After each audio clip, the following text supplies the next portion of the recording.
All right, teammates. We are back once again. If this is your first time listening to the Move Swiftly podcast, welcome to the show. Welcome to the number one show on innovative teamwork. Great to have you. Looking forward to having you back for more. To my regular listeners, here we are again. You've come to expect it. This is what we all about. Bringing nothing but the best. We bring in people that have a vision, a goal, and they're here to serve you. Today, we are going to get a new line, like a reframing of the term serial entrepreneur. All right, Mr. Trung Huynh started out as a photographer, goes from photographer to running Smoothie Kings, then he gets up into real estate, and then like me, he becomes a firewalker. It's like, make it move, make it move, make it move, and everything just changes for him. So, with all that, Trung, welcome to the show, man. Oh man, appreciate you. Thank you for that warm welcome, sir. Yeah, my pleasure. So let's start it off from jump. How did all of this get started? Because I know it's serial entrepreneurs. There's a certain mindset that they take towards every single thing that every person they meet, everything that they're about. It's about like figuring out how to connect it in some way, shape, form, or fashion to something that's going to be productive or conducive to their business. So what was your like childhood, like your upbringing, and what kind of happened there that put you in this line of thinking? You know what? I wish it was a glorious story, but I grew up really poor. I was an immigrant to this country, so growing up, we didn't have a lot of money. So when Was I this think in about San entrepreneur, Francisco? say that again? In San Francisco? No, I grew up in Huntington Beach, California. Oh, in Cali. Oh, you're in Cali. Okay, so Yeah, I just Huntington saw your Beach, post where California. you drove from Cali to I believe it's Texas or something crazy like that. But anyway, go Yes, yes. We just had a road trip. I actually moved my girlfriend, who is from Silicon Valley. We moved her to Austin, Texas, where I'm located now. ahead. Okay. But yeah, yeah. Mhm. So I actually, yeah, we grew up in California and we were just really, really poor. So for me, entrepreneurship was just hustling, right? It's just Yeah. trying to make an extra dollar. And so when I was in high school, I played tennis and I didn't have a way to continue to pay for breaking strings on the tennis racket because if you play a lot, you just break strings. And so it starts getting really expensive. And then my coach had pity on me. He gave me one of his old racket restringing machines, and I just started stringing my own rackets. And then I started doing it for other people, and I find that I was making 20, 30 bucks an hour. And I was like, well, this is great. This is way better than going work for somebody else at $6 an hour back in the day. Mm. And so that kind of started me thinking about, ways to make money. And when I went off to college, I started a racket restringing business where I put advertisement around the whole university and I just strung for a bunch of people because you had 20,000 people there. So I'm sure there's a handful of tennis players that needed the service. So I loved having my own business in the fact that I could do it anytime. So like it didn't require me to go show up for X amount of hours per day or whatever. Mhm. I picked up people's rackets and says, I'll give it back to you in say 48 hours. Most people are like, fine, no worries. I'm not rushing it. And so what I do is I pick up like, 4 or 5 rackets a day. And then when I had a free 20, 30 minutes, it would take me about 20 minutes to string a racket. I could watch TV, I can listen to something, and I can, basically make money. And it was a great way. So, and I was making what, $20 a racket. So I can do 2 rackets an hour. So that's $40 an hour for a college kid. Yeah. And for me, that's great money, and I was in college back in 96. So $40 went a lot farther than it does today. Right. So that's how I kind of started in terms of just side hustling, Mhm. trying to make ends meet because I had to pay for my own college and I was broke as broke, So like any little bit of money was just like I can eat next week. I could, buy things I need, school books and things like that. So for me, it was about survival. And it just kind of I've always been thinking about like, Yeah. how do I make more money, and ways that I can add value to the world, right? Because at the end of the day, like just like Tony says, if you can add more value than somebody else, they're gonna pay you more, Yeah. right? Yeah. And so for me, it was always about like, okay, what can I do that people be willing to pay for more than $7 an hour, right? Because you can go work at McDonald's, nothing wrong with that, but like it's a very low skilled, right? Mhm. But for me, it was like, hey, I can teach tennis because I was an elite level tennis player. So I started teaching tennis and I was making 40 or $60 an hour. So I'm like, hey, that's a skill that not many people have. I'm really good at it. Plus, I get to play tennis and get paid for it. So I was like, Yeah. win-win, right? So I started teaching tennis on the side as well. Mhm. And so that's how I kind of started. But what really hit it off was when I started my photography business. Once I left college, Hmm. started my engineering job, and I found a passion for photography. I would have never guessed that I would ever be a photographer because I never had a creative bone in my body, or at least I didn't think I did. Hmm. And a friend gave me a like a camera. I started taking pictures and people started really liking them. And sort of, I just slowly got into getting paid to do it. And the next thing you know, I was shooting 20, 30 weddings a year for like 10 years. And so doing this all the while, I was still holding an engineering job because I actually, unlike a lot of people, I really loved it. I had an amazing job. I got to travel the world doing engineering work and working on some really high technology stuff. Right. And I was still shooting 35 weddings a year, making actually more money on the side. I was making like 150,000 a year shooting Hmm. weddings, which is Yeah. I definitely was not making that in engineering. You're right. So that's how I got into my first venture Hmm. in photography, which kind of lasted for about 10 years before I decided to close it down. Right. So there's a couple of things you said there that I want to make sure the listeners get a hold of and that they catch is that, being poor is not an excuse to not go out and get something done, guys. Being poor is actually in many ways, it opens your mind, opens your heart, opens so many things to so many possibilities that folks who do have money cannot see. So that point about your coach kind of gave you a lifeline in terms of, hey, the tennis rackets, it kept breaking. I'm going to give you this, and you used it as best as you could. That's when a coach starts appreciating the things you do. That's when a coach is like, you know what? That's why I get into the business, because somebody who didn't have the resources took 100% full advantage of something I gave them. And that's when it comes. I coach now as well. I'm in the fitness and education world as well. That's what makes us passionate about wanting to give back to people when they don't walk around with excuses. And I want to make sure also that we mention the fact that, look, you're doing this, you're making money, but you're also actually pursuing a degree. So it wasn't like either or. It wasn't like, because one of the things that intrigued me about your bio is that you talk about how you help small businesses be able to turn like side hustles into creating like a regular revenue stream. So even though you're making money with the rackets, it's not like you're like, look, I'm not gonna go to class, I'm good, I'm just gonna quit. You were still pursuing the engineering degree, got a great job in it, and you gave yourself option. You gave yourself options. So, with all that being said, now I can sort of see where you have engineering degree, you have some entrepreneurial experience, and then you get into possibly flipping houses and real estate. But what really threw me, and I want you to kind of speak on this, is Smoothie King. Like, how did the smoothie thing, how did it, like, did you own the Smoothie King, or did you just go start making, like, what attracted you to actually own a Smoothie King? It as random as it sounds, and it's kind of funny. It is kind of random in a way Yeah, because I joked in saying that a lot of the big events in my life kind of happened serendipitously. yeah, How I actually got into it at all was I actually was sitting next to a guy on an airplane as we were flying to Mexico City, or actually Guanajuato, Mexico, for a wedding, and it turns out he was attending the same wedding I was going to. Didn't know him, there you so go. we just Oh, started so talking you were about what shooting, you. yeah, you were shooting it, right, right, right, I was right. actually a guest. I was a Oh, you're guest this just a time. guest. You weren't even shooting. Yeah. Oh, I I was not shooting. I was just, chatting. I talked to everybody. okay. So some people joke, it's like, you never met a stranger, have you, Trung? I'm like, nope. I'm very curious. I talked to Yeah. everybody, and he said, yeah, I'm a professor at University of Houston, and I actually am about to start my first Smoothie King store. I'm like, that is so fascinating. I go to Smoothie King like 3 times a week. Yeah. Awesome, Okay. right? Yeah. So Okay. So you're a regular consumer, yeah, customer. I was a consumer. I love the product. And so I was like, this is someone I need to stay in touch with.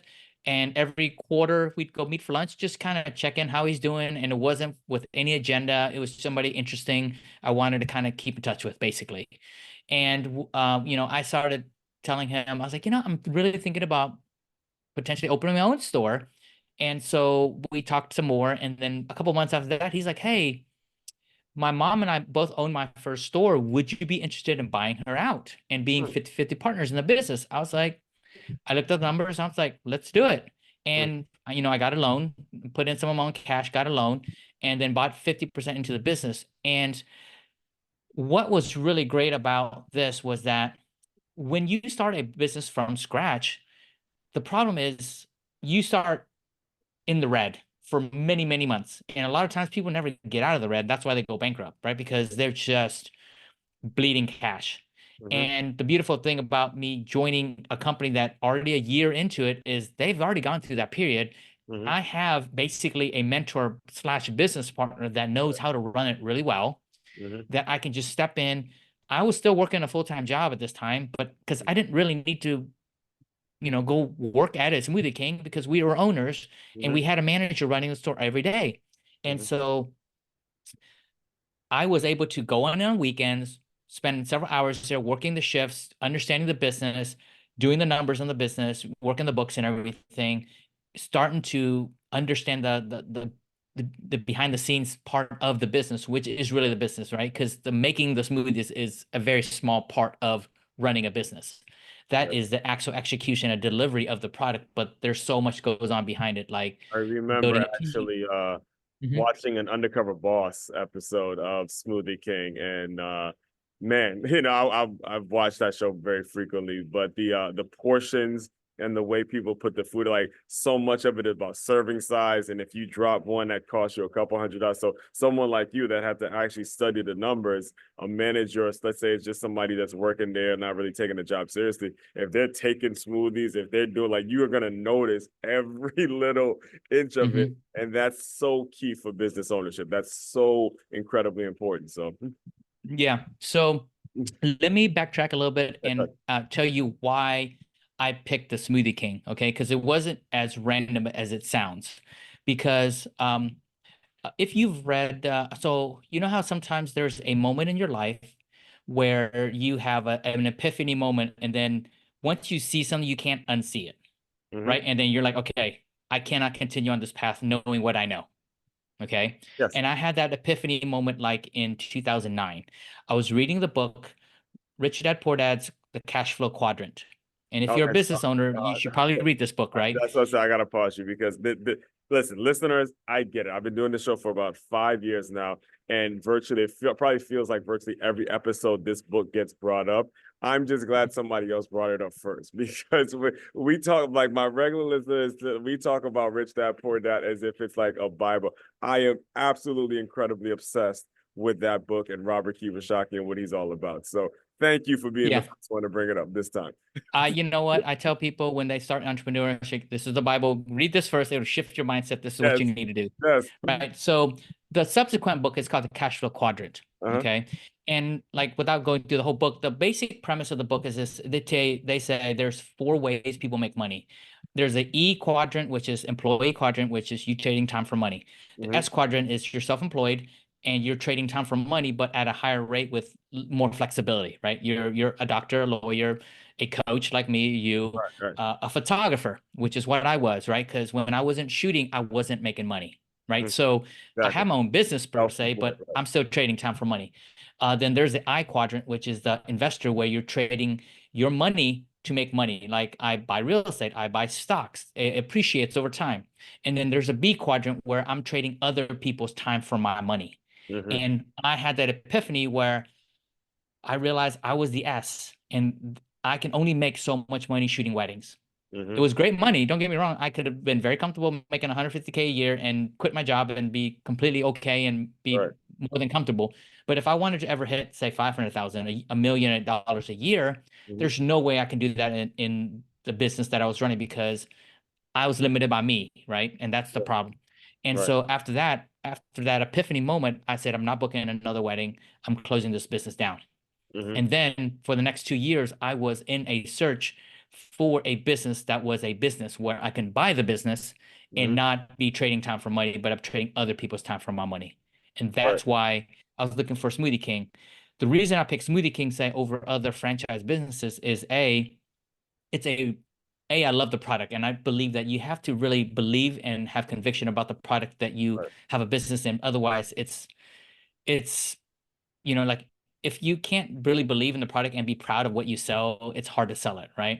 And Yeah. it's hard to own the business and care about the business. So like for me, I would never say go buy a KFC because I'm not a customer. Like I Right. just would never do that. Or Mm-hmm. say Subway, right? But to me, Smoothie King was the product that I enjoyed. B, it was a simple product where everybody in the team, there's like say every store has about 12 members. Any one of those people, say mine as a manager, can do every single one of those jobs. And Hmm. so, like, if Jimmy is sick, Jenny can come in and work, and she can do everything he could do, and that was it. And within like 2 or 3 hours, I can get somebody to start making smoothies.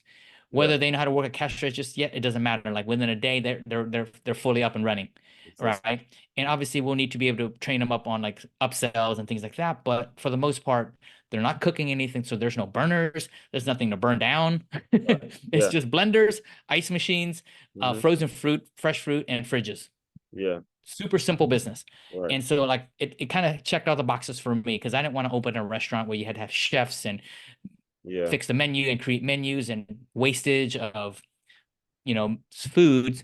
Right. Smoothie King streamlined all of that. And Right. so And not to cut you, but I want to make sure I pause and make sure I make this point again for listeners. sure. You are considering buying a franchise.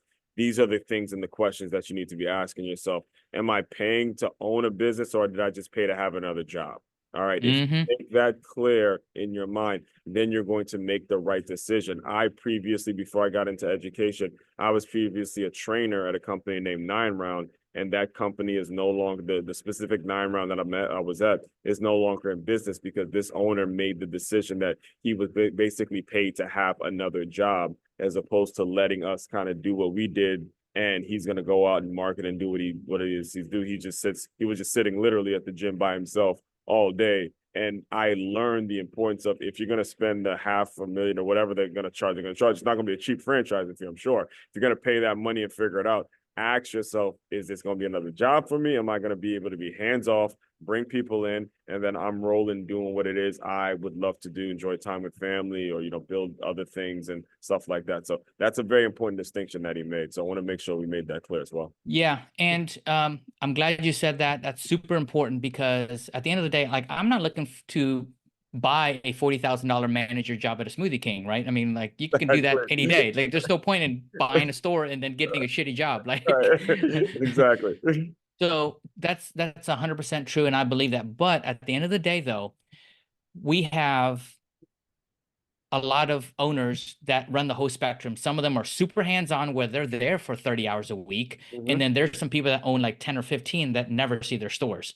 Hmm. So it also at the end of the day, like how do you want to run the business? How do you want to run your life? And to your point, if you're looking to buy a business that gives you that flexibility, time freedom, things like that, then you have to build your team, right? Building the right team to empower them to be able to run the store, the day-to-day operations Hmm. without your constant input. That's Yeah, the whole point, right? Because if you're having to micromanage, then you're just having a pretty crappy job, exactly. right? Okay, so yeah. Okay, so you're running the Smoothie King. Now, I actually have a colleague of mine. She just bought a food truck. The name of it, Chopped and Cheesy. And she told me that she started it just so she can sell it in a few years. So when you decide to buy the Smoothie King, was there a plan to eventually get out and then get into real estate, or did this just kind of happen by chance? What was your experience like there that made you say, okay, I'm going to jump into flipping homes and do those kinds of things? Well, so it's actually kind of funny how it all transitioned because by the time I got my Smoothie Kings, I already had 5 rental properties. So I was Oh, you already were a real doing estate investor. simultaneously. Okay, right. Oh yeah, because I do this actually all while actually holding jobs. Oh, So and you so all right. during Well, all right. yeah. Let's literally put this into context. You're still working your engineering job. You Mhm. have the Smoothie King, and then you're also doing rental property. Now you know that there's only 24 hours in a day. So now we got to make sure we kind of talk about how were you able to manage the time to get some of these things done. Like, what was the day to day Right. for you like at that point? Yeah, so here's the beautiful thing, right? Yeah. Um, if you set up your rental properties right, Hmm. there's very, very little input from you. People Right. think it's like oh my God, I don't want to get calls at 3 in the morning for toilets. I'm like, first of Yeah. all, nobody's pooping at 3 in the morning. So, and B, there's nothing you can do at 3 in the morning anyways, All right. right? So Okay. I don't know what people are talking about because that's like the one horror story I hear over and over again. And that's like one objection with it. I'm like, yeah, but if it wasn't for that, would you want to own real estate? They're like, yeah, sure. I was like, well, that doesn't happen to me. I've owned 5 rental houses for 7 years. I've never Uh-huh. had that call. And so the second thing is if you get good tenants, and to me, it's kind of like how good you are at screening, just like how good you are at screening, say, people you date, Got it. Got it. right? Got it. It's like if you screen well, then you don't have troublesome tenants, right? Mhm.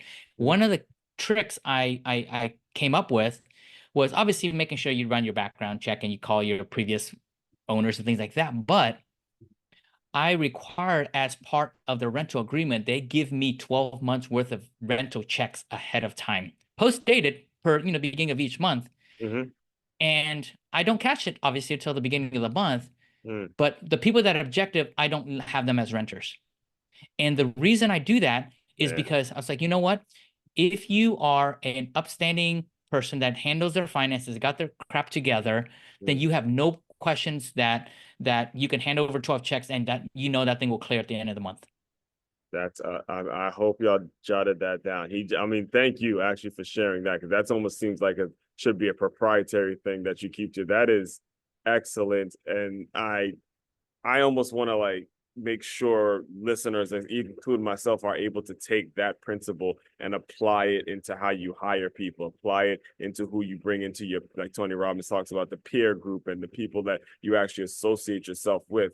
Make sure that you're willing to do that, because if they object, okay, that's a clear sign. 1,000 blaring lights. That ain't somebody that I want renting. I'm going to move on to somebody else that is actually going to be able to at least do that, because like you said, you're not cashing them. I'm just doing this so you can actually stay focused and make sure your rent is paid on time.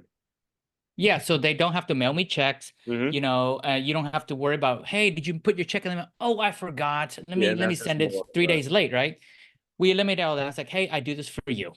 okay. I was like, I just want you to eliminate any hassle. I won't cash it, obviously, because it's post dated. I can't cash it early anyways. Mm-hmm. And this just ensures that we all get paid. And if you are handling your finances and the money should be in the bank by the first of the month anyways, Mm-hmm. nobody has a problem. Everybody's great. And then I also say, hey, here's a number of my plumber. Here's the number of my electrician. If you have any issues with it, give me a call, but call them and schedule a time. And then my plumber electrician will call me and say, hey, they're doing this. Would you be okay? I'm like, yeah, that sounds good. Go ahead and take care of it. Right. So you I got don't ahead of the fix price. You set HVAC. it up. Right. Yeah, I set up the system. I set Right. up the system so that I am not bothered by it. And I have 5 rental houses at that time, and I got called maybe once a month, ever. Man, and that I Total. Total. Not that one yeah, per I house, but mean, one total. yes, that's saving a whole lot of people, because you're right. I actually do have a couple of colleagues that have had rental houses. They've had one and they've said, you know what, I'm done with it, because they got so tired of the hassle. And it's because they didn't have a system set up like that, to where you're dealing with every little thing that goes wrong with the house, with the tenants. And then you have to have that peace of mind is just not there, to where you just say, look, I don't need to put my money into it. But when you have a system set up, it is very, very important actually too, in any business, to know what the potential problems of the business can be, and then get ahead of those problems, get ahead of those issues. It doesn't have to be real estate. It doesn't have to be anything it is you want to do, but do so much research on your industry that you can get ahead of your issue and then figure out ways to solve it. That's what people will pay you for. That's what leads to a life that's fulfilling, and you're able to, again, become more flexible. So, with that, Mhm. when did the transition to where now you're coaching other business owners? When did all of that start to come about? Well, so at the end of 2016, Mhm. I ended up walking away from engineering, and I was like, you know what? I want to do real estate full time. So I started wholesaling, fixing and flipping, and doing sub two properties, wraps, a little bit more sophisticated instruments of buying and retaining real estate and then selling it. But also, I started teaching and coaching other real estate investors on actually how to grow their investing business, because Mhm. I joined a coaching program, paid a lot of money to it. I was such a success in their program, they asked me to be one of their coaches. They're Okay. like, you're awesome. People love you. Can you teach? So was And this so around the time you went to a UPW? um, I'm getting to that. Yeah. Oh, okay, yeah. So Okay. I did. So from like 2015 to 2018, I did that. Mhm. And I got so burnt out in real estate because we were Okay. doing too Right. many deals. Right. I mean, it's a good problem to have, but kind of bad because it ended up being so stressful. We were doing 6 or 8 deals a month between me and this other partner and like our admin that he had a stroke, and Uh, we are like, okay, we can't do this. Like this is a no go. This is not a business making this amount of money worth dying over. Like none of it is. Like there's no point. And right. so I ended up walking away from the business, and I was like, I can't do this. This is not aligned with what I want anymore. Mhm. What we built 3 years ago, what we started, we thought we wanted, to what we ended up having. And Mhm. a lot of times, and this is something that I think a lot of new entrepreneurs don't understand, is that you start a business with a certain intention, and you put your nose down and you grinding for, 1 year, 2 years, 3 years, and you have things along the way that kind of steer the ship slightly differently, right? Because you have to you adjust to the market, and you change because you realize certain things are not what you thought. So you shift and shift and shift. The next thing you know, when you started out this direction, next thing you know, you're 80 or 100 degrees Exactly. the wrong direction. Right. And then you wake up like 3 years later, you're like, crap, this is not what we wanted at all. This is not what we wanted. We didn't want to build a business where we were working 80 hours a week. Right. We were making like 60 grand a month profit, Mhm. but it's not worth it if you're dad. Exactly. You And can't that's do what we that. realized. And so Right. I walked away. And Mhm. then 2 months later, I was kind of first time in my life, very kind of lost. Mhm. I was, my identity for the last 3 years was being a real estate investor. I posted social content. I gave workshops. I taught. I was sleeping, and breathing real estate. And then next thing you know, I walked away from that whole thing. I'm like, I'm done. Right. And it was just so stressful that it left me a bad taste in my mouth. And so But what I was that? went to Tony So Robbins. that Yeah. before you get there though, but what was that moment like for you? Did you have family members trying to talk you out of it? Was there anybody there in your ear just kind of telling you, little stick with it, knowing stuff? Was this like a solo decision that you made to say, I'm not doing this anymore because it's not in alignment with what it is I thought it was going to be 3 years ago? It was purely my decision. I was single at that time, and I was just having so many, just arguments every day. When you're stressed, you're Right. arguing with your partner, right? And it's just, Yeah. hey, not that enjoyable, right? Because if you're there, you're like, okay, this should be fun. This should be something that we're excited about. It's Hmm. not anymore. So what's the point? This is, and you look at, your values of what we wanted to do at the beginning of the business was help people, Mm-hmm. right? And help people out of foreclosure and things like that. It ended up being about the money, only about the money. Mm-hmm. And I was like, you know what? Like, this isn't what I signed up for. I'm not aligned with it. I handed the keys over to the business. Like, man, if you want this, you're welcome to continue on the business. I'm done. Hmm. He actually tried to talk me out of it multiple days. And I Yeah. was like, no, I've made my decision. I mean, you're welcome to continue, but I can't do this. I can't see you destroy your life, and possibly because he got a stroke and then came Yeah, back that's to it what's 4 months later, right. and like was working harder than he was before. And I'm like, dude, do you want to die? It's Yeah, like, that's what. Yeah, you gotta. I mean, listen, in business, the reason I ask that is because this kind of stuff is important. All right. Entrepreneurship, making money, all that stuff is great.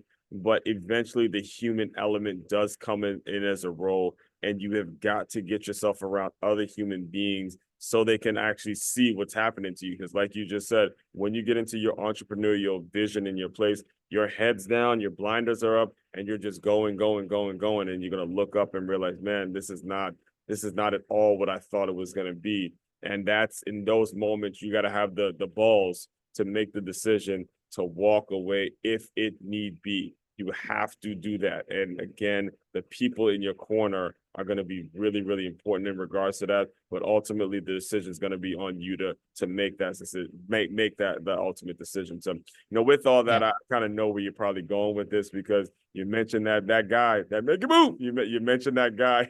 You mentioned him, so I'll kind of give you the platform to go ahead and speak on that experience.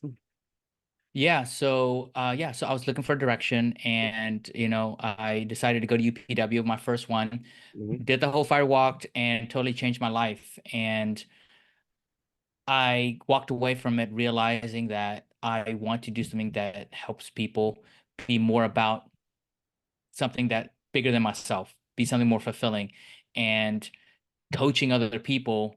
And because I've had so many years of entrepreneurship, I've done so many different businesses, I've Mm-hmm. helped so many others. When I was every type of business I've done, I've actually coached other people along the way in that same business.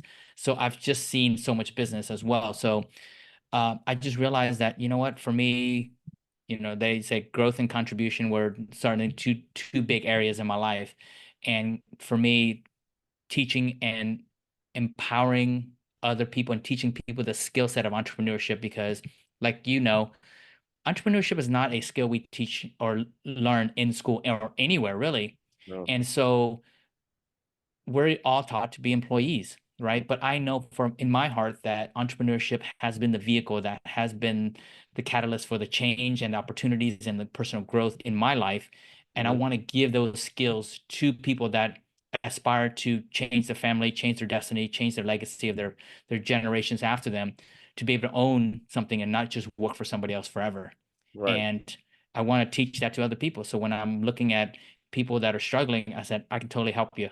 I can, and then 10 minutes of looking at your business, I can probably tell you what you need to change and make a big change immediately. And then if you continue to want to see more help, then we can discuss whatever. But for me, it's about being able to empower these people to, you know, uh, build a business Right. and build that freedom that they've always wanted and get that freedom and achieve freedom. So one of the things that I actually remember, I believe it was day three after we did everything with Tony, and I'm not sure how it was with you, but he didn't show up for day four. But day three was like the big transformation day. And one of the things that I remember him mentioning was when you leave the actual UPW, this is how it's gonna be. You're gonna be walking around like fire. You're gonna have the sugar rush. You're gonna be talking to people, and they're gonna just look at you like, okay, whatever. This and that could be discouraging because of what you just went through over the past 4 days. And you did like so. Walk us through the moments after, right after you left UPW. Did it immediately say, "Look, I'm gonna start calling clients. I'm gonna turn this into all coaching business"? How did it? How did everything sort of work out once you decided to leave those 4 days? Um, I wish there was a glory story that followed that, but actually it took me a couple years before I stepped into the coaching arena, honestly. Really? It was probably about 2 years. Well, mainly, I guess a year and a half. Um, I ended up being able to just do kind of odd ends kind of businesses, for a little while. I started getting into real estate. Not real estate, I'm sorry. I was still working my Smoothie King, so I focused on that for a couple years. I ended up liquidating my rental properties Mhm. and then buying my partner out of the businesses. So like I ended up being 100% owner of the business. And Okay. um, so I ended up just actually spending um, a year and taking the year off completely. Hmm. And the reason I even mention that is because many years before, my younger sisters, who are like 13 and 15 years younger than me, they're not really like into entrepreneurship. They're very artsy and things like that. And I spoke to them, and me and my older sister, we're both entrepreneurs, and so we're kind of always, how they're always talking about money, right? You're talking about Yeah, yeah. businesses, opportunities, and things Right. like that. Everywhere at the dinner table, everywhere you are, you're just talking business. You You're just talking talk what because you love it, because you're it's what you passionate do, about it, right? right? And my sisters were like, why do you always talk about money? And I was like, well, it's not, money doesn't buy you happiness, it buys you choices. Hmm. And when I was able to take a year off between the time I did UPW and the time I started coaching, I told them, I was like, you see, this is what I've been working for the last 15 years, Hmm. is this I have the ability to take a year off. Hmm. And it's not because I have to work, but I get to not work. And I make that choice. And I travel the world, I saw friends, Hmm. and did what I wanted. And my Smoothie King was making me money while I was doing whatever. Yeah. And I say that, and not to brag, but to say, hey, that's the ultimate, right? Because if you buy yourself the freedom to go do what you want when you want, to me, I think that is the currency that people are striving for these days, and not a big bank account. Because if you're strapped to a desk and you're making a lot of money, but you don't get to do anything that you truly want, Yeah. to me, that's not as valuable as the flexibility, time freedom, to travel, Hmm. go go to UPWs, go to Date with Destinies, Hmm. go crew those events, which is what I do as well, Oh, you and still go. crew? Okay. It was actually one of the crew members that hooked me up with the deal to get in there. So Yep, yep. So I accrue UPW every year, and I've done like so many of the programs. I've done Business Mastery. I've done Date with Date with Destiny 4 times. I've done like leadership academy. So like if I was working a job all the time and wanted to go 4 or 5 1 week courses all throughout the year, I Mhm. wouldn't be able to do that, you know? So that is what you start building your life for that freedom that you eventually get. The Yes. first couple of years, it's gonna be tough. Not Yeah. always, but that's the goal. So there's a common misconception, especially because I've been in those situations too, where I'm just talking business and talking about money and stuff like that. There's a common misconception with that. Just because people are talking about money does not mean they're making decisions for the money. All right, they're making decisions. They're talking about money, but they're doing it in a way so they can become free at some point. So it's not that they're making decisions just for money, money, money. Even though it may sound like it because they're talking about it, we're talking about it. So at some point you don't have to worry about money, and then ultimately you end up being free. And that's really the essence of entrepreneurship. It's, yes, going to talk about what makes that sense financially. We're going to get away from just putting out something fancy, some logo and all that. We're going to get away from that. Just give me the numbers, what's going to work, what's not going to work, so eventually you don't have to think about the money. That is what we got to take away. When you start to hear people, don't kind of ridicule them, or especially if you're in a situation where you may be working a job and you hear somebody like an entrepreneur who's always on it, always on it. You shouldn't ridicule the person, make the person feel like they're less than because they're always talking business or they're always talking about money. You should just understand this is something that they're passionate about, and they're doing it so the money won't be an issue in a couple years down the line. And that's what I love about entrepreneurship. And I love that element to it, to where one day my niece and nephew, if they want anything from their uncle financially, he's going to have it, because spent pretty much at this point, they're teenagers, pretty much their entire lives just trying to make business work, trying to create this, trying to do whatever it is you have to do. You have to have a big heart, and you have to really care about the people. It's like you had mentioned, Mhm. younger sisters. Hey, one day they need anything from their older brother, they got it because I worked my ass off to just not even just give you a check per se, but give you a mindset, give you some resources, give you some people that you can look up to say, there's another way to just live your life in a very passionate way. So that I think is a key element to it as well.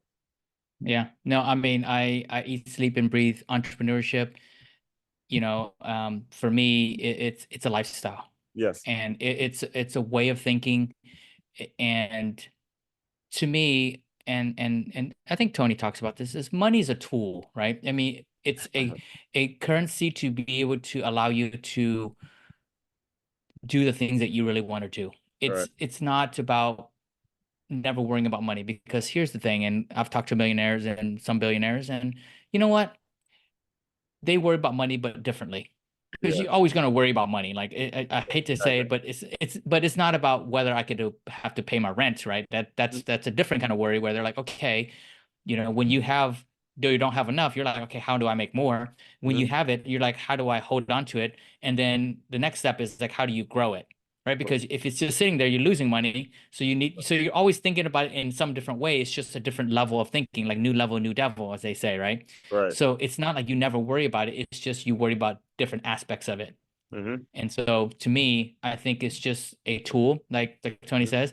If you're an idiot or you're mean, you just have more money to be mean with, right? If you're nice and you're Right. nice and you care and you want to impact the world, you're going to use that money for good. Mm-hmm. You know, so to me, it's tool is not a stigma, which is what we've been taught, where money is evil and da da da and all these things, Right. which unfortunately give a lot of people a bad relationship with money. Yeah, And poor money mindsets. Yeah, I yeah, poor love money the mindsets. story he does where there was I guess there was a homeless guy asking for some money, and he takes out like hundreds and hundreds and hundreds, and then he just gives him $1, and then he uses the example: if you just want money, good, here's a quarter, here's $1. But if you start asking specifically how much you want, then you start to make a change, and you start getting direct in terms of what it is you want to do and how you want to live. That was I always, that like so many parts of that event stick out, but that was one that really stuck out. Oh man, I was like, man, don't just ask for money, ask for a specific amount and get a specific Be dollar. specific about what you want. Absolutely, man. Because you're So, just like, hey, I just want to lose weight. You're like, you lost a pound. You're yeah, good. you got lots of out. That's like, great. There's a girl, there's a guy. Go ahead, just pick one, right? So, with all that, I do want to be very respectful of your time. Can you just tell people what's next, how they can get in touch with you? Where do you kind of see your business going in the next 2, 3 years and stuff like that? Yeah, actually, you know what? I'm actually working with a lot of entrepreneurs, and my goal is actually step back into the real estate arena and actually continue to help more real estate investors build their real estate wholesaling and fix and flip business. Mhm. I've realized that I've taken enough of a break from it, and I realized that there's so many skills and things that are still in my brain, and my skills of raising money, networking with people, and bringing people in together, make deals, Mhm. is something that I can definitely teach new people how to do that, because it's not just purely the strategy of like, hey, how do you execute on a wholesale deal? But Mhm. like there's other soft skills and building the business side of the thing, of building the CRM systems and all these different things that are very, very important. So I work with entrepreneurs, absolutely, but I also really am more focused now on real estate investors that are looking to build their business. Now, So it's you can go ahead. primarily residential and commercial. Primary residential, yeah, Okay, mostly okay. residential, yeah. And so you can find me at trunghwin.co. So hopefully that'll be on the show notes. Yeah. And you can find me on Facebook or Instagram at Trung, that's TRUNG, the letter Q and HUYNH. Apparently there's a Trung Huyns already, so I had to add the Q to it. So there's, I did see that. I saw that. yeah, I'm like, wait, that's not the guy out there. I did see that. So you're not the yeah, only yeah. So there's a lot of people there one. apparently in Trung Huyns. I didn't realize I was that popular of a name, but okay. All right, cool. But yeah. So yeah, so All you right, can find me on socials. Yep. cool. So the way I close out all the shows, Trunk, is I want you to use your imagination a little bit. You are young, growing up Huntington Beach, poor, not knowing where your next meal is from. You are just struggling, wanting to play tennis, all that kind of stuff. Pretend that that young version of Trunk has come to the Zoom room. Give him some words of encouragement, and we'll officially close. Don't worry about what other people say. Mhm. They don't think about you nearly as much as you think. Go after your dreams and fail fast, fail often. The things that people hold people back are the things that never actually exist or actually ever happen. It's all the fear and the things that come up in your mind. Mhm. So just go after it, because only you will know at the end of the day whether you put in your all, because no one else is there to hold you accountable except your older self looking back, and whether you've done everything you could with the gifts that were given to you. So just go after it. That's it, man. Short. I officially have nothing else to say. The mic is officially dropping. Again, appreciate you coming on, man. You brought it. I'm sure you're gonna be helping out a lot of people and all that good stuff. So, with all that, fellow teammates, continue to move swiftly. We will talk more soon.